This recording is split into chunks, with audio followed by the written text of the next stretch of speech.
इमरान खान साहब को एक लंबा अरसा जेल में नहीं रख पाएंगे। अगर बल्ले के निशान के बगैर इलेक्शन हो रहा होता तो उसकी क्या लेजिटिमेसी होती।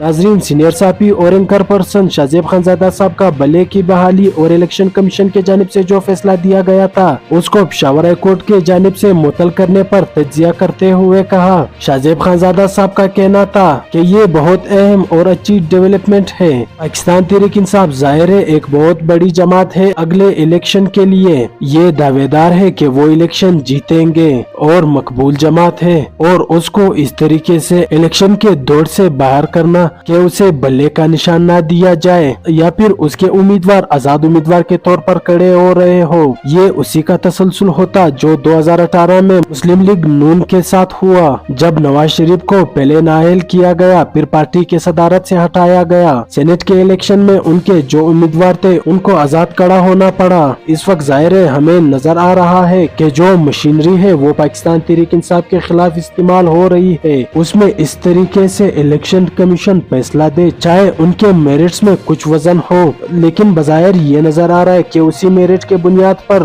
दूसरी जमातों को इलेक्शन कमीशन नहीं पकड़ रहा है और तहरीक इंसाफ को इलेक्शन के दौर से बाहर करने की कोशिश कर रहा है इलेक्शन कमीशन। तो फिर ये एक अहम और खुश आइन फैसला है, क्योंकि अगर बल्ले के निशान के बगैर इलेक्शन हो रहा होता तो उसकी क्या लेजिटिमेसी होती। एक और मसला ये खड़ा हो जाता कि फिर आ जाता बेशक मियां मोहम्मद नवाज शरीफ चौथी मर्तबा वजीर आजम बन कर, जो अभी तक इलेक्शन कैंपेन नहीं कर रहे, जिन पर तनकीद भी हो रही, मगर क्या लेजिटिमेसी होती इलेक्शन की और कहां से मुल्क में स्टेबिलिटी आती। इमरान खान को एक लंबे अरसे जेल में नहीं रख पाएंगे, नवाज शरीफ साहब को नहीं रख पाए थे, जनरल बाजवा, इमरान खान साहब और जनरल फैज हमीद की कॉम्बिनेशन, तो फिर इमरान खान साहब कैसे जेल में रह पाते और जब वो बाहर आते तो क्या एक ऐसा निजाम जिसमें बल्ले के इंतखाबी निशान के बगैर इलेक्शन हुआ होता वो एक स्टेबल निजाम होता, वो एक मुस्तहकम निजाम होता। जाहिर है नहीं होता, ना उसका नेशनल लेजिटिमेसी होती और ना ही इंटरनेशनल लेजिटिमेसी होती। तो एक अहम फैसला है जो कि पाकिस्तान तहरीक इंसाफ के हक में आ गया है, क्योंकि एक बायसनेस नजर आ रही थी इलेक्शन कमीशन ऑफ पाकिस्तान के कंडक्ट में और नजर आ रहा था कि किसी भी तरीके से बल्ले का निशान और पाकिस्तान तहरीक इंसाफ को इंतखाबात से बाहर रखने का अमल था। मगर इस वक्त अदलिया उम्मीद है पाकिस्तान तहरीक इंसाफ के लिए और एक अच्छा फैसला है। नाजरीन, आपसे रिक्वेस्ट है अगर आपको वीडियो अच्छी लगी हो तो वीडियो को लाइक और हमारे चैनल को सब्सक्राइब जरूर कीजिएगा। शुक्रिया।